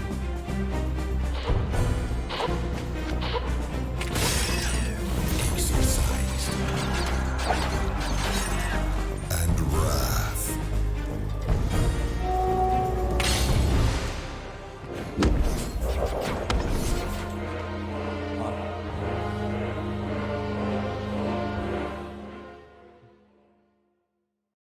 Alright. Saga of Sins comes out on the 30th, so 3 days. On PS4, PS5, Xbox Series X and S, and Switch and PC. It's an action-adventure Metroidvania game. Players navigate various stages, defeating enemies in their way while discovering hidden treasure. To fight said enemies, which vary from small flying mobs to grotesque beings, the player must switch between 4 demonic creatures. Each of these creatures has unique abilities and shot types, as well as strengths and weaknesses. As of the moment, only 3 creatures have been revealed: the werewolf, the gargoyle, and the griffin. A 4th is available, however, and is still a secret as to what it is. Yeah, so as mentioned above, the creatures have abilities and powers.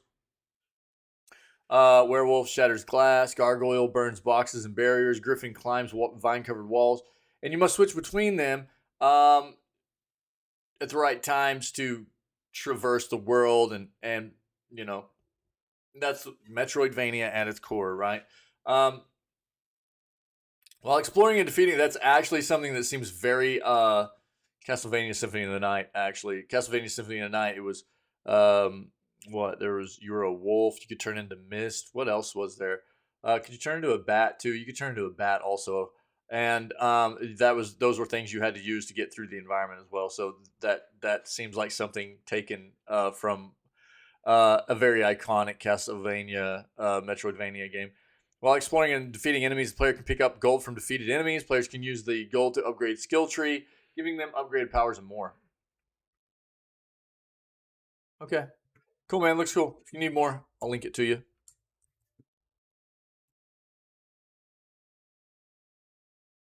Yeah, I love Metroidvanias, man.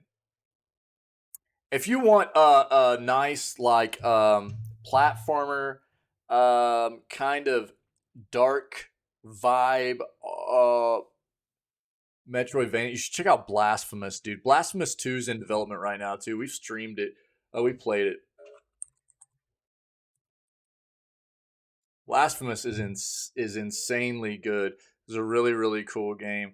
All reviews, 90% positive, of over 23,000 at this point. It's a very cool game.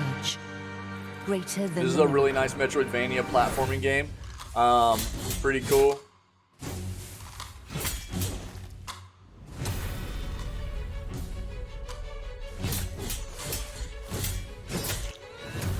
It's pretty difficult. It's like got some like Soulsborne-esque kinds of difficulty in it and stuff too. So,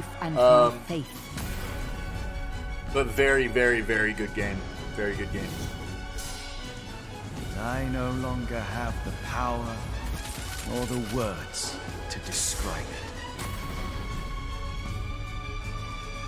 Random mode, son. Her faith will never let this light pass. Not even you believed in her. Clean big sprites. Yeah. This is a very cool game, though. For anybody that likes Metroidvanias, yeah, Souls-like Metroidvania, pixel graphics, gore. It's got a really cool story to it. How many hours did I put into this? About 30 hours into this. Pretty good game, dude. Pretty solid. If anybody's interested. Ravenbound released a gameplay trailer and stories. Excuse me. Let's look at this.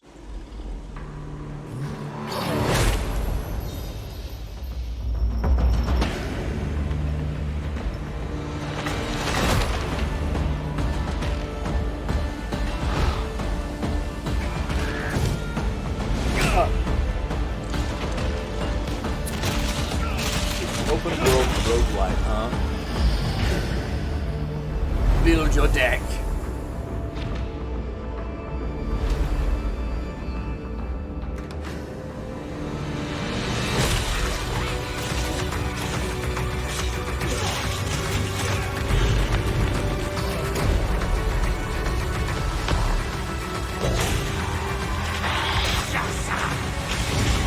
Who's seen this recently? Was this at the Future Game Show showcase? I think it might have been.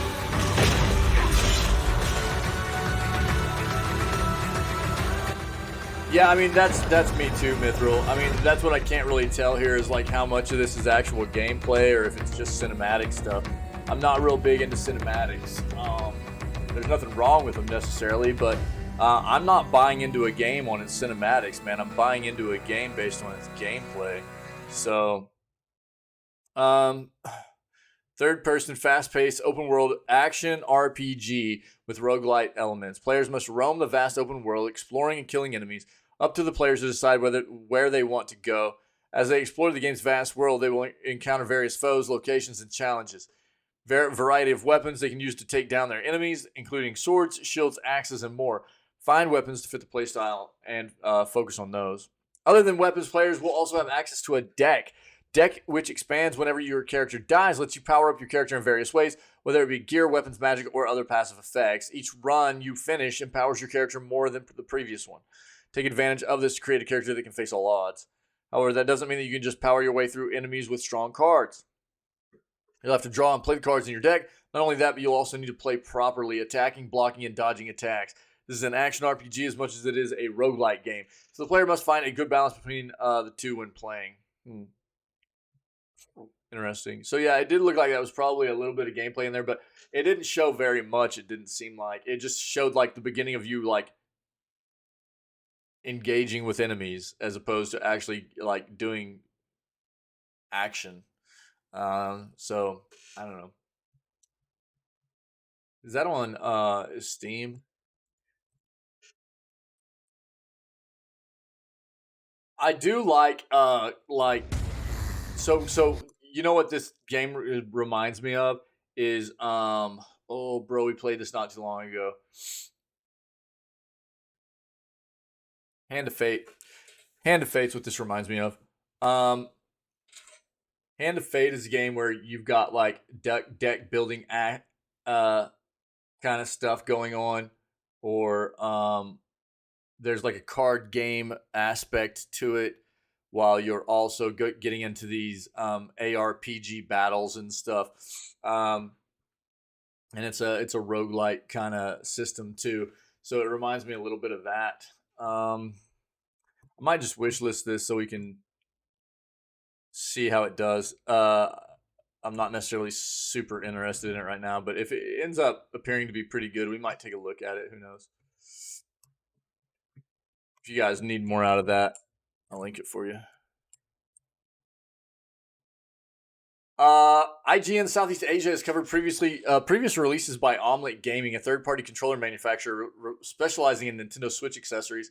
Following their own take on the Joy-Con and Pro controllers, here's something a lot more special from the company. The exciting experience, the Omelet. That's cool. For the uninitiated, Omelet's gaming goal is to provide gamers with the best possible accessories to enhance their gaming experience on the Switch. Whether you're a casual player or a hardcore gamer, Omelet Gaming has something for everyone. So far, the company has offered a wide range of products, including cases, screen protectors, controllers, and more. For a third-party alternative, Omelet Gaming is the go-to brand for all your Nintendo Switch accessory needs. The upcoming Omelet Switch Pro Plus Joypad controller is a high-performance wireless controller, offers an improved gaming experience for both casual and competitive gamers. The controller features an ergonomic design that provides a comfortable grip. Just like its predecessors, the Pro Plus Joypad also features responsive buttons and triggers that allow for precise movements and actions in-game. The Omelet Switch Pro Plus Joypad controller comes in 3 colors: Panda, Jet Black, and the limited edition Thunderbolt. So basically Pikachu, right? In addition to its already impressive features, the Omelet Switch Pro Plus Joypad controller also comes with crystallized buttons. There are also 2 programmable buttons on the back, gives players another level of control. The Thunderbolt limited edition controller is made exclusively for the Asia region, with only 1,000 units being produced, so those will get scalped. The pre-order has begun and is available online or in selected video games. Probably not scalped. This isn't like a highly sought after thing, but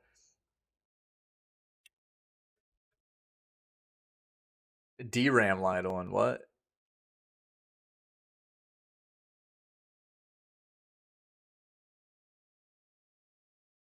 Okay. Send me a picture of it, dude. If you can. You didn't already send me a picture of it, no? Are you talking about, wait,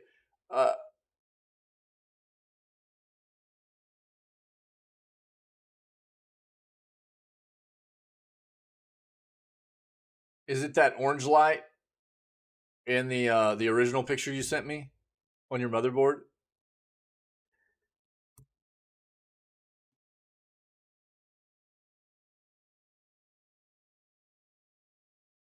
Yeah, that orange light? Okay. Yeah. But you're not getting any kind of motherboard codes? Your motherboard's not spitting out any kind of codes at you?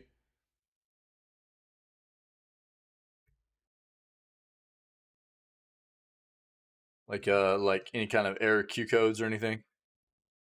Just that light?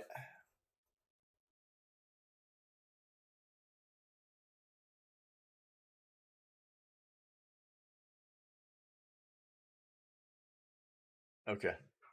I'll try to help look into it, dude. So when you like restart the computer, you're not like the BIOS is not coming up at all. Nothing visual. Yeah.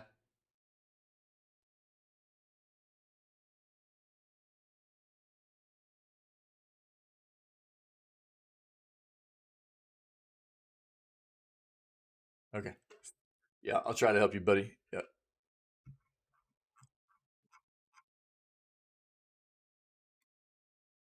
Looks like Dead Cells Return to Castlevania is getting a PS5 version. This would mark the first time the acclaimed roguelite would be playable natively on PS5. Dead Cells may finally receive a native PS5 version as part of Dead Cells Return to Castlevania, a listing for which has appeared online. A notice by Gemetsu, the game has been rated by the ESRB, suggesting that a release for the game could be imminent. It's unclear if it will be a physically or digital release, but it appears to suggest that it will include the recently released Castlevania-themed DLC. While playable on PS5 thanks to backwards compatibility with the PS4 version of the game, this release would mark the first time it's been playable natively on PS5. It's unclear if this version of the game will include the other non-Castlevania DLC as part of the package. Return to Castlevania is a co-production with Konami, owners of the classic IP. When interviewed by IGN in relation to the new crossover, Konami assistant producer Tsutomi Taniguchi said the buzz around the Castlevania franchise was really motivating for Konami. Tried to bring back the games that people loved and cherished with the Castlevania Anniversary Collection and the Castlevania Advance Collection, Taniguchi said. We also brought back Rondo of Blood and Symphony of the Night for our PlayStation fans on a mobile, launched Grimoire of Souls on Apple Arcade to celebrate the lore of the franchise. We know our fans always want more, and we do too, so this opportunity to have this amazing crossover with Dead Cells was impossible to pass up on.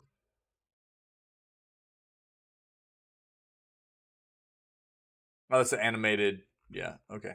Yeah, we've seen the trailer and stuff for this already anyways, but it looks very good, and that's cool that it's coming to PS5 as well. But, I mean, here, if you haven't seen this, it's not very long, so.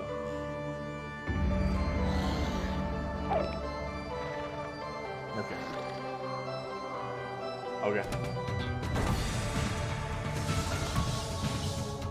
Now, wait, let me see something.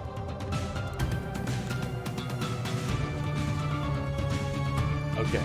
Did you check which RAM slots you're supposed to be putting your RAM into? If you're only running 2 sticks, dude, for your motherboard, did you check that? Because I can see that you've got your RAM put in both the first 2 slots, but that might not be the case. Alright, Mithril, you're good, buddy. That might be why you're getting a RAM line, dude. Yeah, you checked it?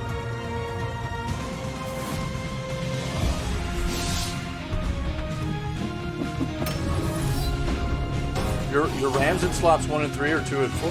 Why does your picture show your RAM being installed in the first 2 slots then?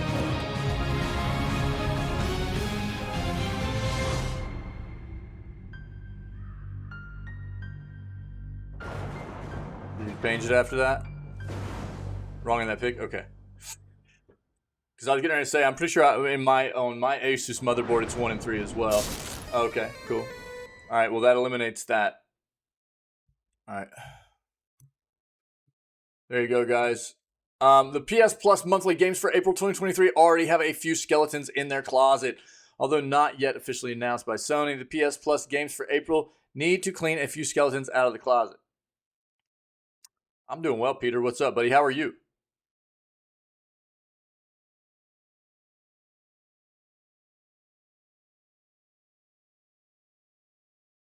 Sometimes PS Plus follows certain patterns that allow fans to make educated guesses about their content, though Sony has largely broken away from these in recent years. For example, March tends to be the best month of the whole year, having given away games like Bloodborne and Final Fantasy VII Remake in the past, but March games were a bit of a letdown in comparison. PS Plus free games for March 2023 include Battlefield 2042, Minecraft Dungeons, and Code Vein. These are solid games and a solid lineup, but not quite the same levels of the past. The big change, of course, is the higher quantity of games added to the service thanks to the PS Plus Extra and Premium as well. He just put it in chat right there, dude. It's a Asus TUF Gaming 570X Plus, he said he thinks.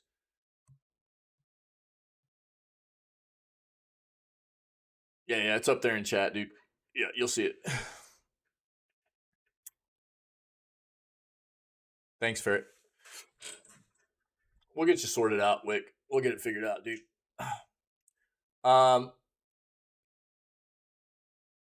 So, sorry, guys. Shit, my mic.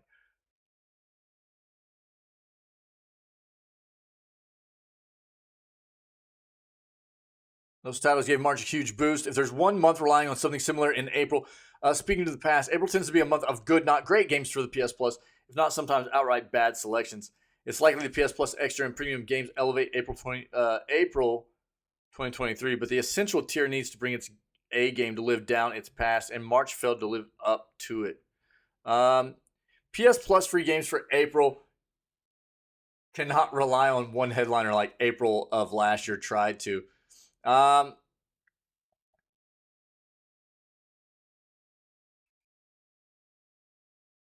Last year, PS Plus tried to overplay its hand, really relying on Slay the Spire to carry the month. It wasn't enough when it paired it with SpongeBob SquarePants Battle for Bikini Bottom, Rehydrated, and Hood Outlaws and Legends. The result is an uneven month when variety wasn't enough to appeal to many fans.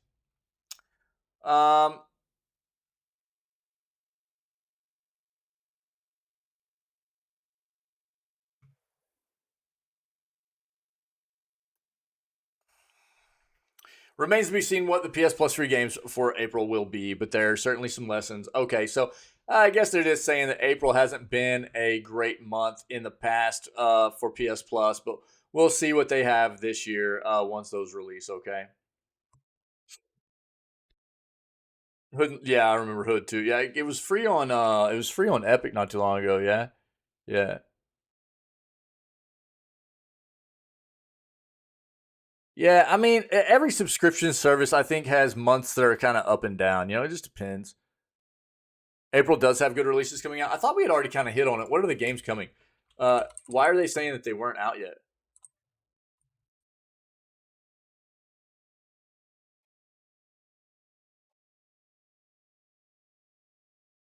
Bro, that's last year.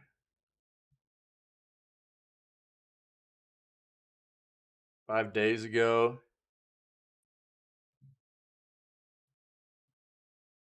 This is a prediction.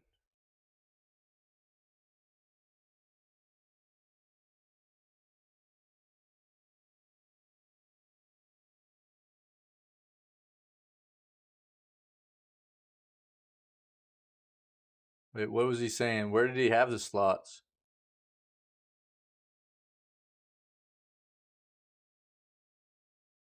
Yeah. What do you? Yeah.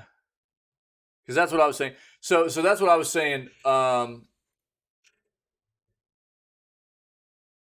Wait, Dead Island 2 is coming to PS Plus on release? Really?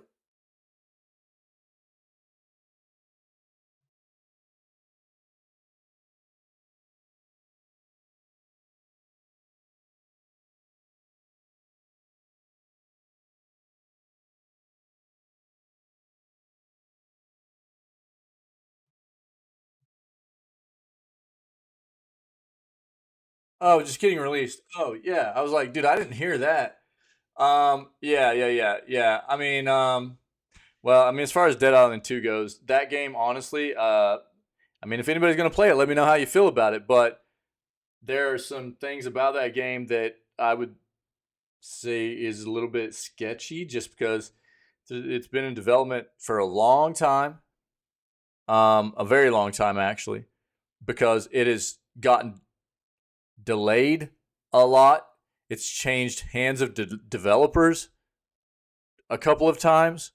So there's things to be worried about Dead Island 2. Are there things that look cool about it? Yeah. But it's been there are some things going on with Dead Island 2 that have been kind of scary too. And I'm not just talking about the fact that it has to do with zombies. So there are some cool things, like they've got locational damage on the enemies and things like that, to where you can like keep tearing through certain like extremities and stuff if you're hitting them with the same spot with a weapon, stuff like that. There's cool things going on, but as far as some key identifiers for things that might tell us to be careful about that game, there's stuff like that that's going on. So be careful with that one.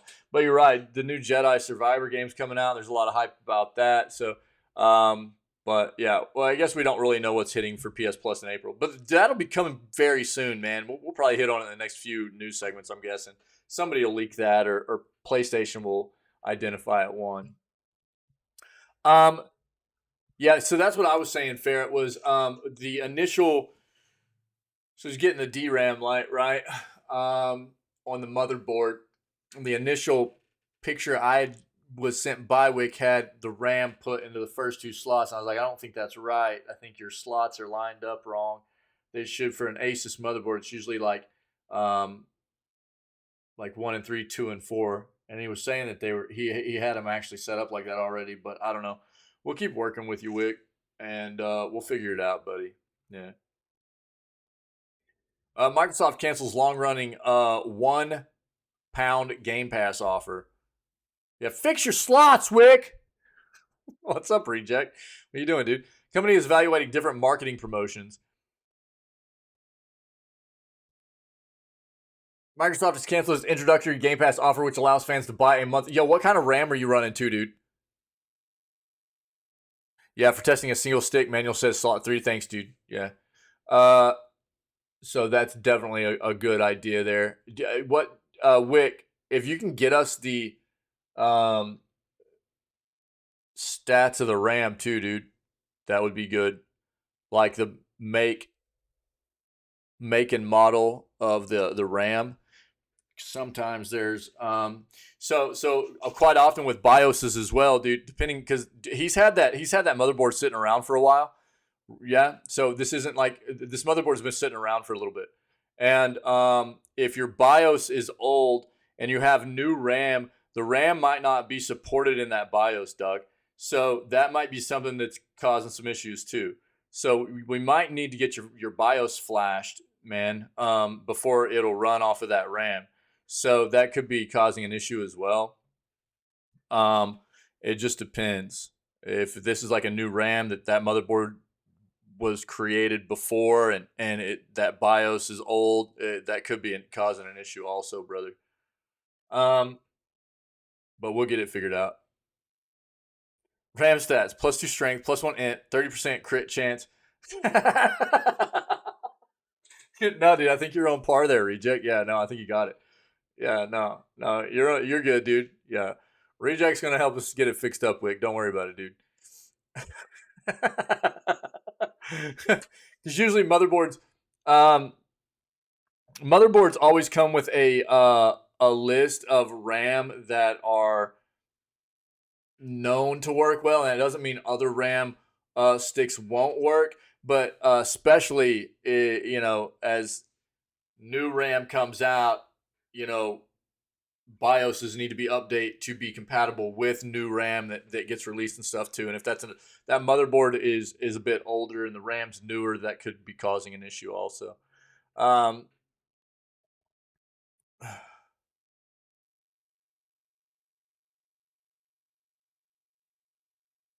You mean Dance Dance Revolution thing?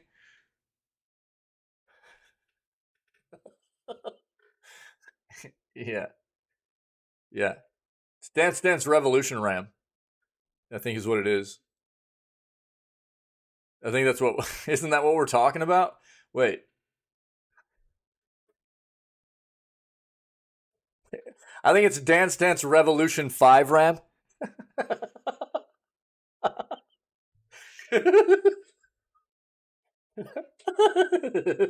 Oh, we're on the Dance Dance Revolution 4 RAM is what it is. My bad.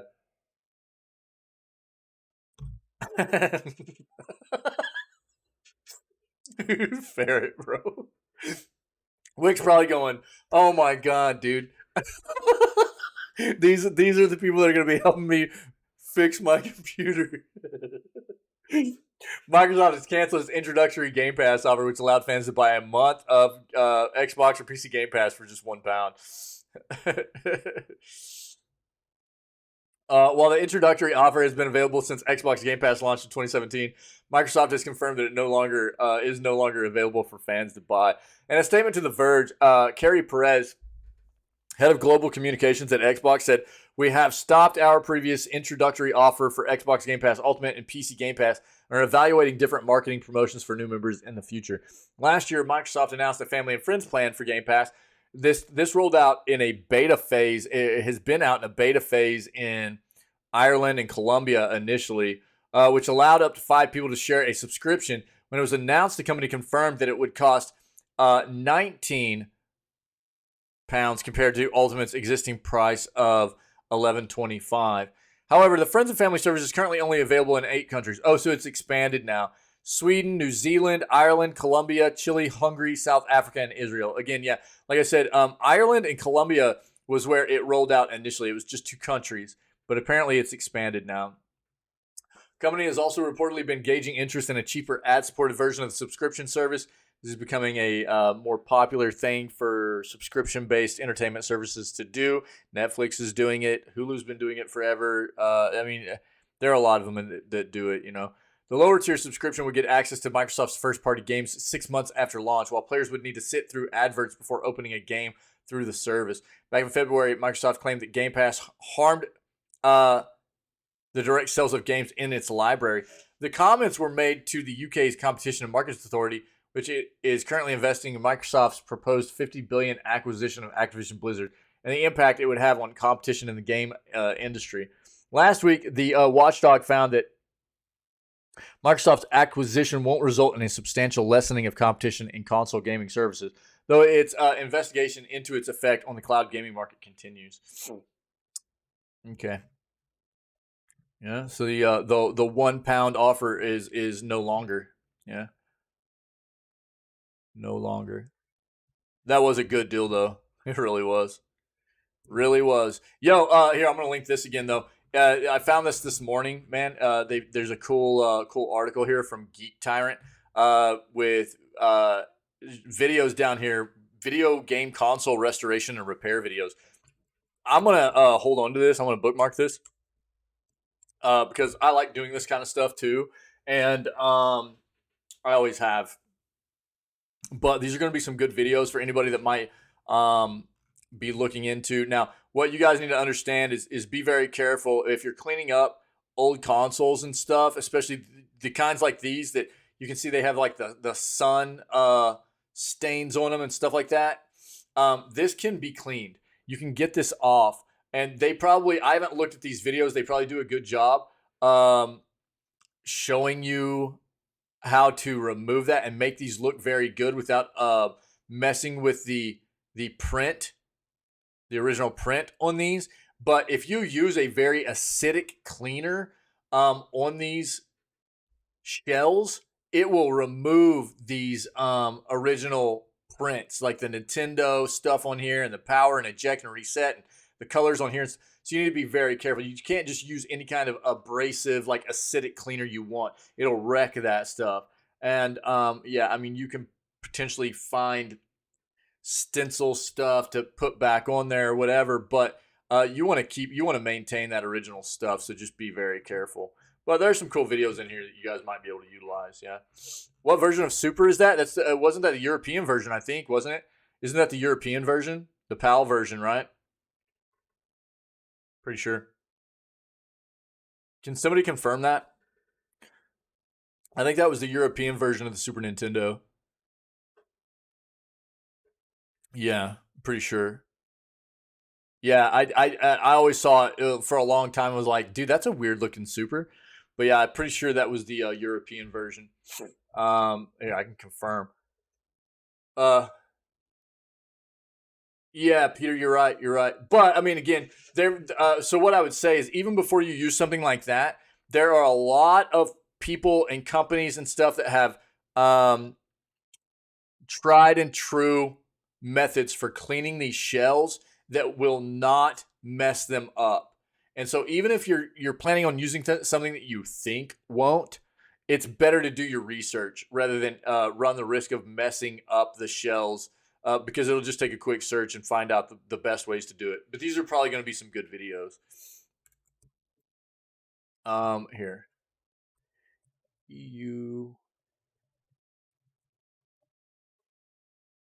Yeah, I think that's what it was, dude. Yeah. Yeah, it was the EU version, man. Yeah. So this is like the one that we're familiar with, right?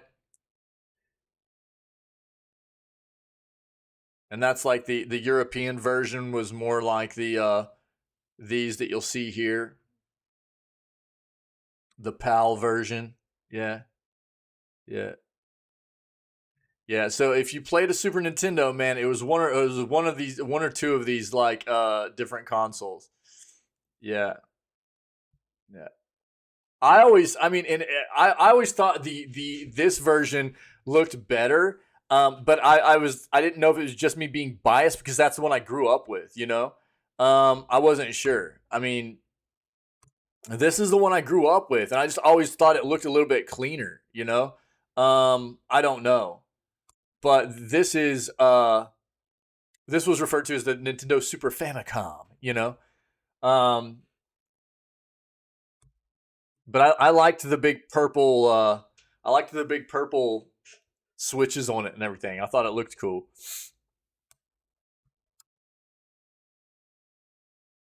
Bottom, yeah, the Japanese Super Famicom. European PAL Super NES has the same design. So that was it, yeah. So top is the North American Super NES, yeah. And the bottom was the Japanese Super Famicom. And the European PAL Super NES had the same exact design. Yep. Yep. There you go. The more you know, man, the more you know. Cool, cool. All right. Them's the breaks, baby. That's the news. Thanks, guys. Good stuff. Wick, we'll get you sorted out, buddy. I know it's frustrating building a new PC and having some issues, man, but we'll get you sorted out. We'll figure it out, dude. Don't you sweat it, buddy. Well, we got plenty of people around here in the community that are pretty good with this kind of stuff, and we'll get you sorted. We'll help you out. I know it sucks, man, to build something up and have it not work right away, but that's just tech, dude. That's the way it works sometimes. So don't sweat it, buddy. We got you. You guys rock, man. Thank you very much. Appreciate you. Good news segment. We're just gonna play some Warframe today, man. We're just gonna play a little bit of Warframe. God, what a stretch, dude. That felt so good. A little bit of Warframe. And so here's the deal. For those of you that didn't know, like we've been playing Divinity, right? We've been playing Divinity over the past 2 weeks, but Pinky has to work an afternoon shift this week. So, which means that he'll basically be at work through our entire stream time. So it means that we have to kind of put the Divinity Original Sin playthrough on hiatus for this week.